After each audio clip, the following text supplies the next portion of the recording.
My name is Margaret Collins. I'm 59 years old, a widow, and I live in a quiet neighborhood in Oregon. For nearly 2 decades, I've worked as an office manager at a law firm. I raised 2 children, my daughter Emily, who just turned 32, and my son Luke, who's 29. I spent most of my adult life making sure they never had to struggle the way I did. But last Tuesday, I received an email that changed everything. It was from Emily. No subject line, just her name sitting in my inbox. I smiled before opening it, thinking it might be a quick update or a sweet note before her big day. We had just spoken about her wedding plans a few weeks ago. I'd already contributed $30,000 to help her book the venue, secure a photographer, and reserve the florist she's loved since college. But when I opened that email, the smile vanished. Mom, that's how it started. No dear Mom, just Mom, like a label.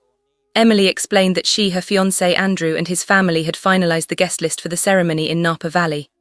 After much thought, they decided it was best for me to watch the wedding via live stream, rather than in person. She added that Andrew's mother was particular about the guest count and wanted to keep things intimate. At the end, she included a line that felt like salt in an open wound. If you want to be a part of it, you can watch through the Google Meet link we've created. Should be just like being there. LOL.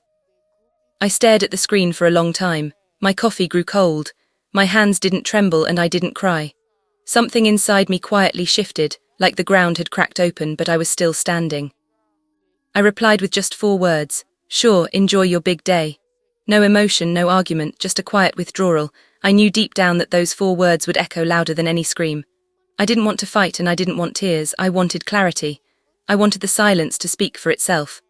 I closed my laptop, finished my cold coffee, and got ready for work like it was any other Tuesday. But that was the day I stopped pretending that my sacrifices meant anything to my daughter. That was the day everything began to change. The drive to the office was quiet. Oregon's early spring air still held a chill, but I barely noticed. My mind kept circling one question: how did we get here? I've spent 18 years at Coldwell and Walker Law. It isn't glamorous, but it's stable. And stability was what I needed after my husband died suddenly when the kids were still teenagers. I remember standing in front of our old washing machine, bills spread across the counter, trying to figure out how to pay for groceries and Emily's college deposit at the same time. Back then I didn't think twice about giving up my weekends. I took extra shifts, cancelled vacations, and skipped birthdays. I told myself there'll be time for me later. There never was. Every penny I saved went to Emily and Luke. When Emily changed majors twice and needed more credits, I paid.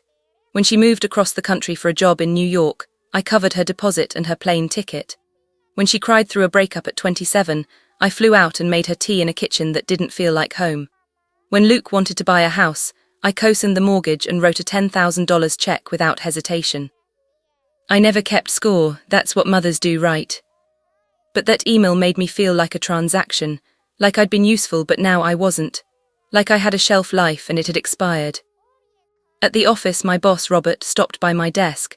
He's one of those rare men who remembers birthdays and how you take your coffee. He noticed something was off immediately. "You look like you've seen a ghost," he said, setting a latte on my desk. I wanted to tell him, I wanted to say, my daughter just disinvited me from her wedding. But instead I just smiled and said I hadn't slept well. He didn't push. That small act of kindness, the coffee, the silence, nearly undid me. It reminded me that I still existed, that I still mattered, even if only quietly. Around lunchtime, my phone buzzed. Emily. Her name lit up the screen like a spotlight I didn't want. Voicemails, texts. "Mom, please answer, we need to talk, this isn't funny." I didn't listen to them, not yet. I just sat there, sipping my latte, and thought, maybe it's time to stop being the one who always answers. Maybe it's time to stop playing a role in someone else's story when they won't even let me on the stage. That afternoon, I made a decision that would shift the ground beneath all of us. I wasn't going to scream. I wasn't going to beg. I was going to act. After work, I drove to First Federal Bank. Carlos, the branch manager, greeted me by name. "Mrs. Collins, what can I do for you today?" I sat down and placed my purse on the floor. My voice was calm, almost too calm. "I need to cancel a wire transfer," I said, "the one to the Napa venue." Carlos hesitated. "There might be a cancellation fee, but may I ask why?" "The circumstances have changed," I replied. He looked at his screen. "You're in luck, it hasn't processed yet, just in time." He paused, looking up at me. "Are you sure, Mrs. Collins? $50,000 is a significant amount. I nodded, I'm sure. $50,000. That was the amount I had planned to send on top of the $30,000 already gone, $80,000 total, for a wedding I wasn't allowed to attend. I signed the forms and left the bank without a second thought. By the time I got home, there were 9 missed calls from Emily and 2 from Luke. One voicemail simply said, "Mom, please don't do this." I turned off my phone. I poured a glass of red wine, sat on my porch and watched the fading sunlight. The memories came in waves, all the birthdays I planned alone. The holiday dinners where I waited for calls that never came. The new shoes I didn't buy. The car I drove for 14 years. I thought about Andrew's mother, a woman who barely knew Emily, yet her opinion carried more weight than mine. I thought about how Emily signed off her email with LOL, as if my exclusion was a joke. And finally, I thought about myself, not as a mother or a widow, but as a woman. What did I want? Peace, dignity, a life that didn't revolve around being useful to people who only showed up when they needed something. At 9:00 p.m. the doorbell rang. It was Luke. He looked stressed, holding his phone like a shield.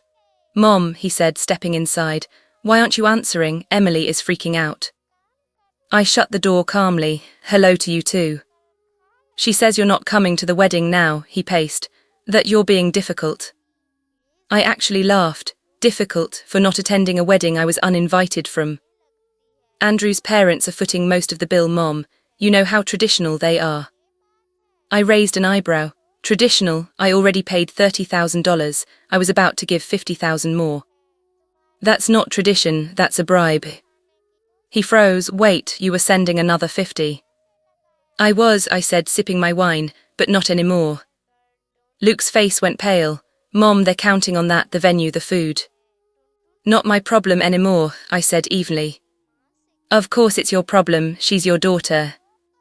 "And I'm her mother," I said quietly, "a mother who was told to stay home and watch from a screen." He ran his hands through his hair. "You always make everything about yourself." That was it. That was the moment something inside me finally gave way.